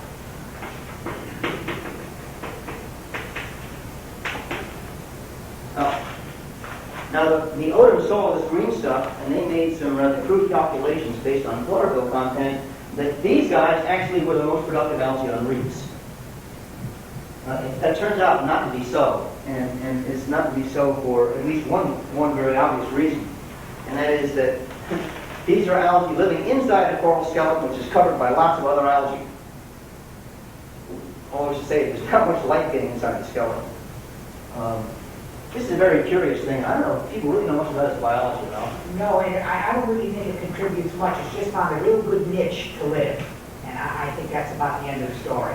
Yeah. How does it? There's enough light that penetrates. It's right underneath the cups, tabula. Mm-hmm. And it just keeps moving up with the algae. So it's got to get through the coral tissue, the light's got to get through the zooxanthellae, it's got to get through the coral skeleton before it gets to these guys. And the bottom line is that they aren't responsible. Okay, so all of which is to say that while reefs are productive, I'm not sure who's responsible. We'll see how zoos are important. Okay, let's leave zooxanthellae for just a moment and have a quick review of who the corals are and how they're built. And then we'll come back to the whole coral zooxanthellae symbiosis question. The term coral refers to a variety of different animals. And basically it refers to any sort of colonial nidarium that builds a calcareous skeleton of some sort. And that encompasses a whole range of kinds of critters. Here in Bermuda, 3 things classify as corals. They're distinct from different kinds of organisms. The first are the hydrocorals, the hydrozoan corals, Millipora.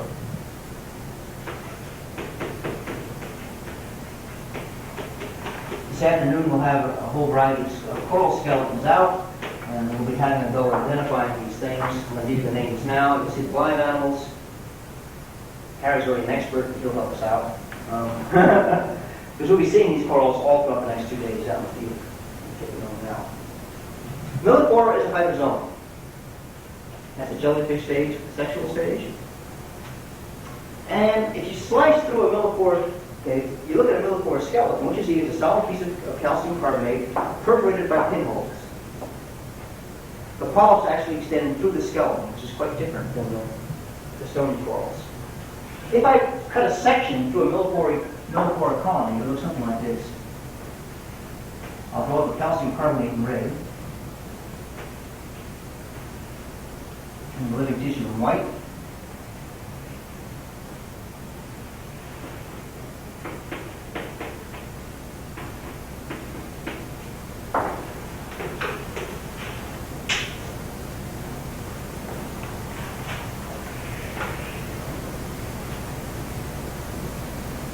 Basically, the polyps extend through holes in the skeleton.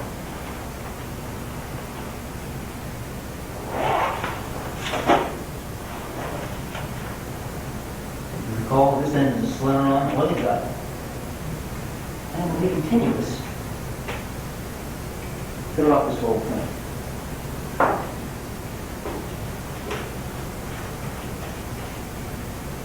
The presence of calcium carbonate between the polyps is absolutely unique for these sorts of corals. They're the only ones that do that. It also has to put some constraint on how this thing has to be able to grow. How is it going to increase in width? It can't. So why does Mellipora look so bulky?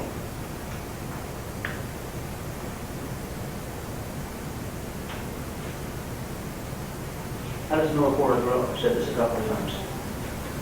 It encrusts on things. The skeleton never is really very thick. What it's doing is growing on something else, an old coral skeleton of some sort, or maybe an old sea fin or Gorgonian or something.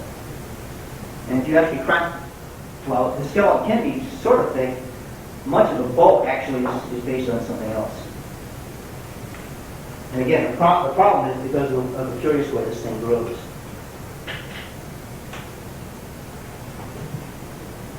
Okay, that's the hydrozoa. Let's turn to the anthozoa corals, in which there are two groups. The anthozoa as a class of telenerates divided into two subgroups, the so-called hexacorals, which are based on, oddly enough, sixes, and the octocorals, which are based on eights. These are subclasses. The hexacorals include most of the things like the sea anemones, the zoanthids, and the sclerotidian corals.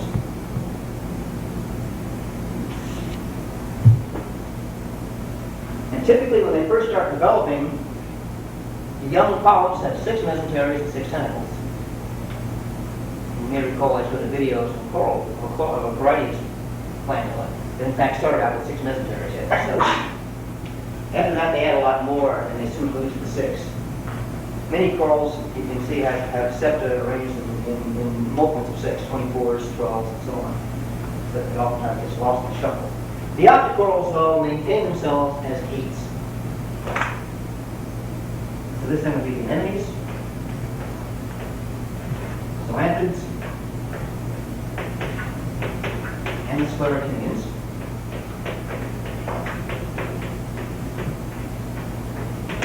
The octocorals include, here in Bermuda, primarily the Gorgonians.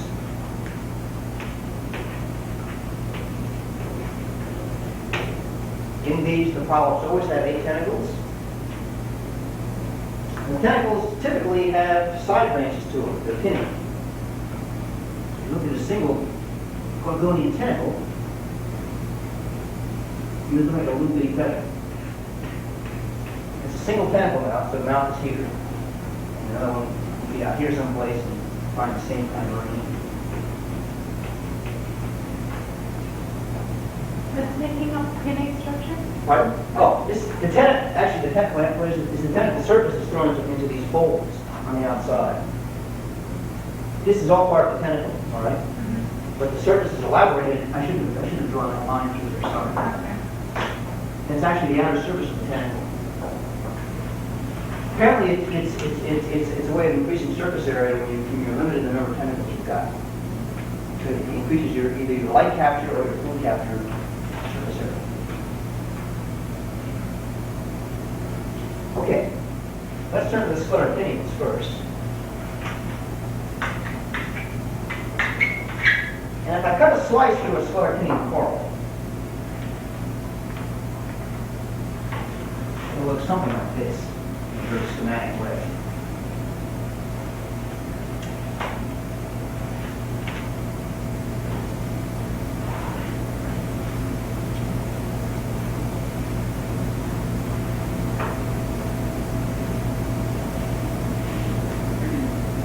Okay, what I'm drawing is a typical follow, for example, from a section through one of the star corals, genus Monstrea, Astrea.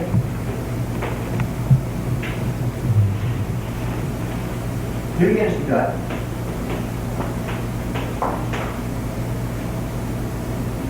But in the case of the scleropinion corals, the skeleton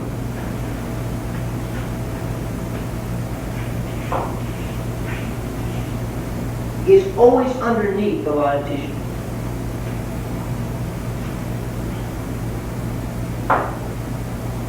And there's a very good reason for that.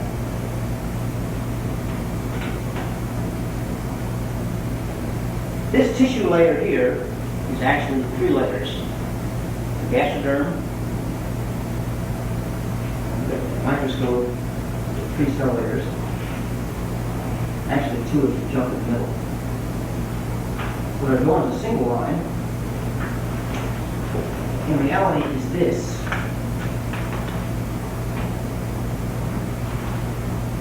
The outer layer is the ectoderm. The inner layer is the gastroderm. And you see, topologically, this gastroderm will line this entire gut cavity and gets the name gastroderm for that reason. And in between is this sort of goopy stuff called mesoglea, which is a conglomeration of collagen cells and so on. On the bottom of the coral, this ectodermal layer is significant because this is the cell layer that does the work of depositing calcium carbonate. It's called a calicoblast.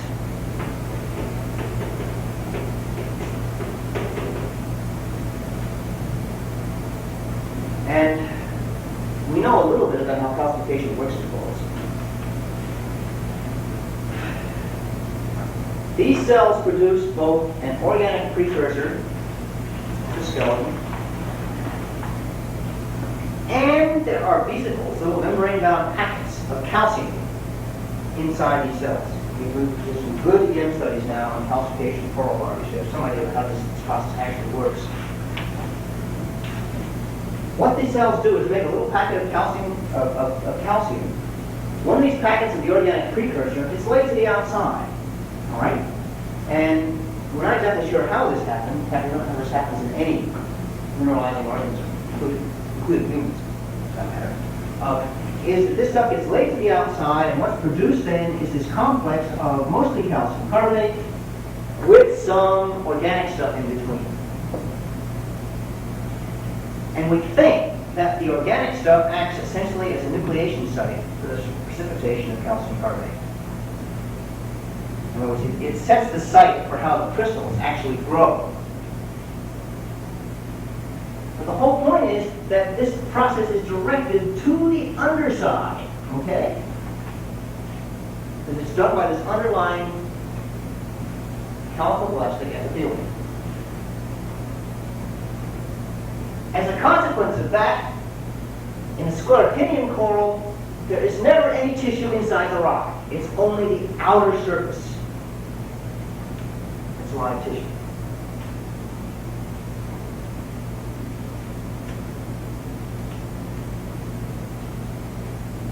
Now there is some structure that you can see in the skeleton. More specifically, you can see structure where the polyps occur. If you recall, polyps and things like sea anemones and corals have mesenteries. They're flaps of tissue that run from the body wall toward the gut. Among other things, they contain the muscles that let the polyp contract, the retractor muscles. When a sea anemone or a coral polyp wants to crash dive, the gut's filled with seawater normally, right? The mouth opens up, these muscles contract, out comes the water, and a contracted coral is nothing more than these two cell layers, tissue layers, just pull down against each other. They can't form this. They can maybe pull down against the surface of the skeleton. That's the best they can do. All right. Those mesenteries correspond to skeletal elements in the skeleton. You can actually see supports in the cups where the polyps are that correspond to the anchoring points for these muscles. So when you see a quote-unquote star coral, what the star refers to in the skeleton are the septal elements of the skeleton to which serve as the anchorage points for the retractor muscles in the mesenteries. You'll also see these ridges in the skeleton of the brain coral, and they serve pretty much the same function. Right? These cups are called corallites.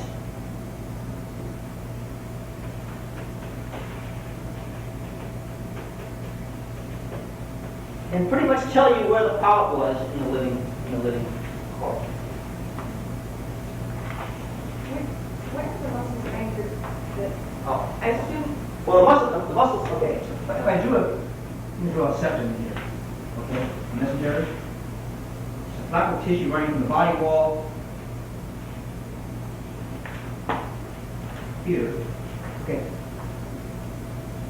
well, actually, I was asking about the muscles that, I assume there are muscles from lift. You know how every once in a while when lifts is because the bottom part, Oh, and okay. they that new little, Ah. little section. How- Where are those? Interesting. How do you? Or how do you do it? Good question. What muscles do you use? Say this thing is collapsed. What muscles do you use to get back up again? They fill up with water. They fill up with water. They're having to get water underneath there. How do you do it?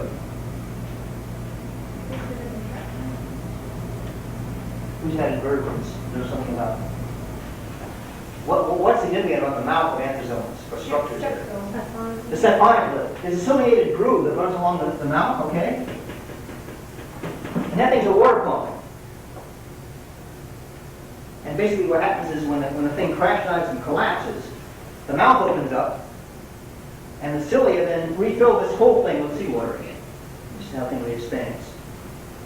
But I actually was thinking about another process, which is, it does that all the time. Every time it contracts, then it's going to be, I'm talking about every once in a while, where it lifts up the whole thing, and then sets a new form. We do that every once in a while, and that's how you get the whole little cavity, that leaves a little cavity under the top.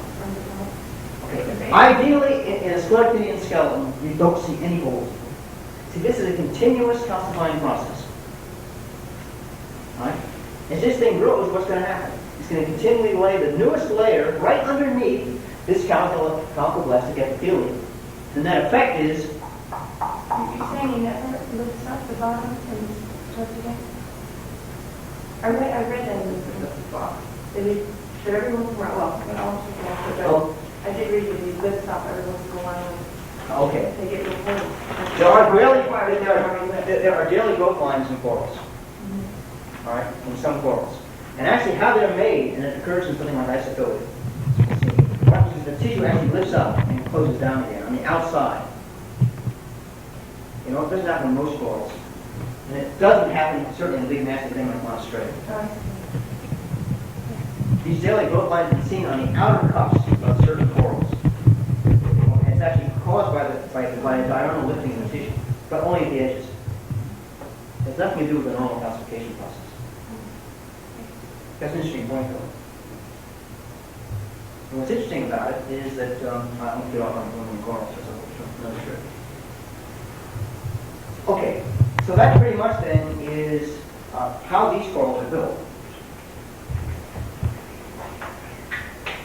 Let me list for you some of the common coral species in Bermuda, the hard corals. I expect you to recognize over the next couple of days. We'll have the skeletons in the lab. We'll show the slides here. All right.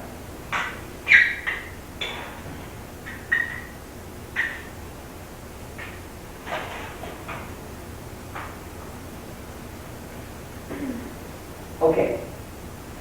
There are a number of corals called boulder corals that are non-branching. Big massive things.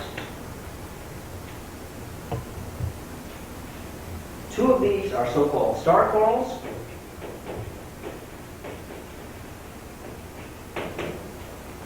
Which are characterized by having raised coral lights like this one. There are two species in Bermuda. It's the genus Monstrea.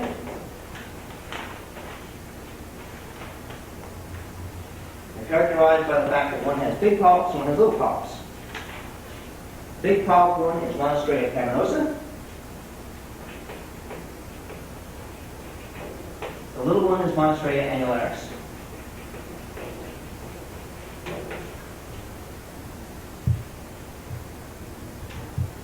Characterized by coral lights that are lifted up. Very obvious. Two of the major reef-building corals in Bermuda. They make big mounds, and we'll see some of them on the rock. There are some boulder corals that look like star corals, but the polyps don't sit, the coral lights aren't raised up, but they're depressed. Down little holes. So these then have raised cups. Some have depressed cups.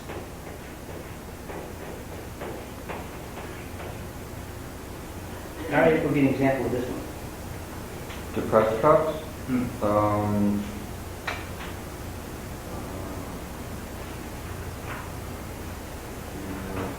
What grows out here in Berry Reach? That's actually one of them. That's one I want people to know immediately. What's the common coral we see out here in the reach? Citrostrea.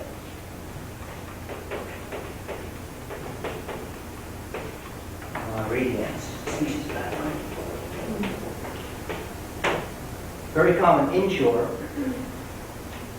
Oddly enough, it's less common offshore and it's deeper water. You find it. Maybe different species.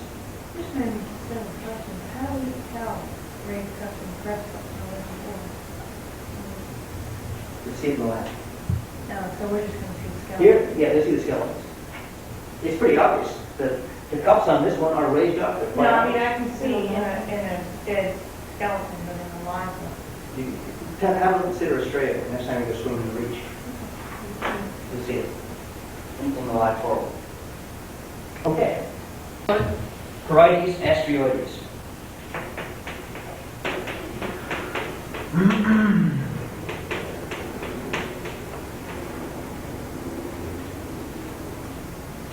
Quite common out of Wellwood, and we'll see it lots tomorrow and on Saturday. Characteristic mustard yellow color. Does it have depressed coral lights too? Actually, this one doesn't. The skeleton in Parietes is so porous, it's hard to tell actually where the cups are.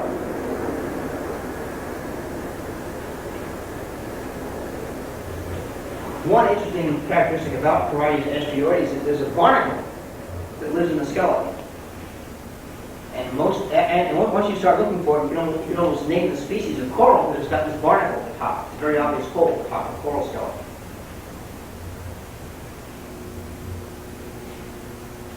And there's a fantastic video that one of my classes did a couple of years ago at a party. And it turned out barnacles copulate, right? That's why barnacles settle next to each other. Well, these barnacles are that far apart. Yeah. They do it. The penis of some of these barnacles is actually a remarkable structure. Anyway. They're hermaphrodites, so it's use your imagination. Okay. All of these are corals that have round cups, boulder corals, all right?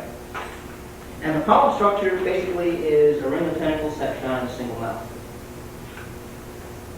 Other boulder-like corals grow in a different pattern. And what you have basically is a row of tentacles that surround several mouths. So-called rose corals and brain corals.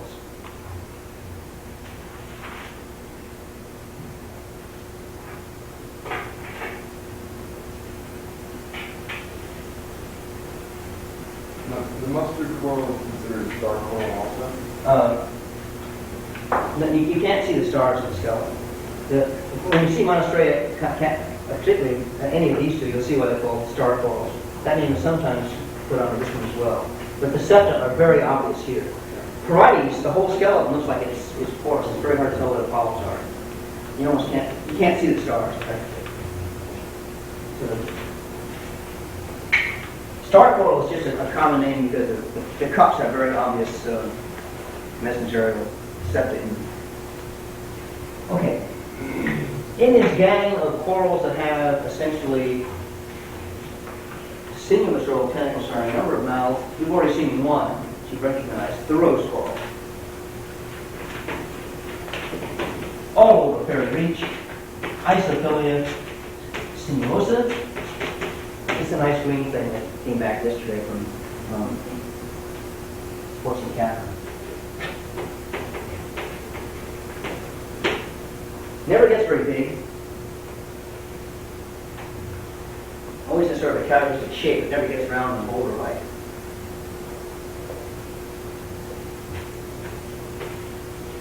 The two brain corals, both of which we'll recognize. Genus Diaphoria. There are others in the Caribbean. We only have Diaphoria here in Bermuda. The two species, Diaphoria strigosa, the commonest one, and almost as common is a similar species, Diaphoria labyrinthiformis.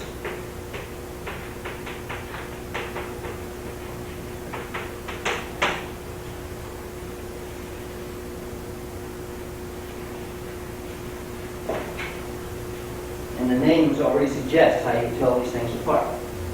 Labyrinthiformis is more labyrinthine. If you look at the surface of the ridge between the tentacles, there's a second groove in labyrinthiformis. It's very obvious to skeletons. It's very obvious to people. One thing you should be looking for, particularly tomorrow, is the fact that I think labyrinthiformis is slightly dominant to strigosa in the aggressive hierarchy of corals. And when you see these two come together, you oftentimes see a line of bare skeleton in two corals.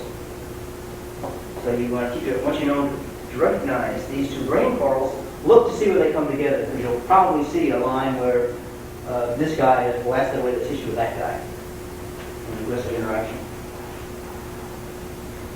Okay, all these things are, yeah, questions? Labyrinthiformes get as big as strigosa? Yeah. I got a slide of a big one coming up. Okay. These are all sort of bouldery things. There are a number of branching coral types in Bermuda.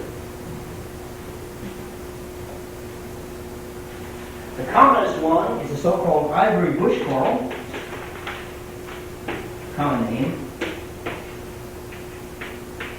It's one we saw in Harrington Sound, and I pointed out to people at whalebone. Oculina diffusa.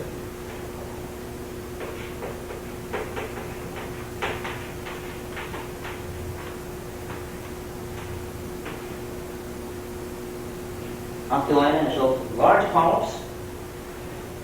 Polyps tend to be widely separated. It's quite distinct. There are actually some oculina between here and Third Point. Grows pretty much throughout Bermuda, except on the South Shore, where it seems a little too rough for it. This one we're certain to see. Tomorrow we'll see another branching coral that's a favorite of mine, genus Madrasis.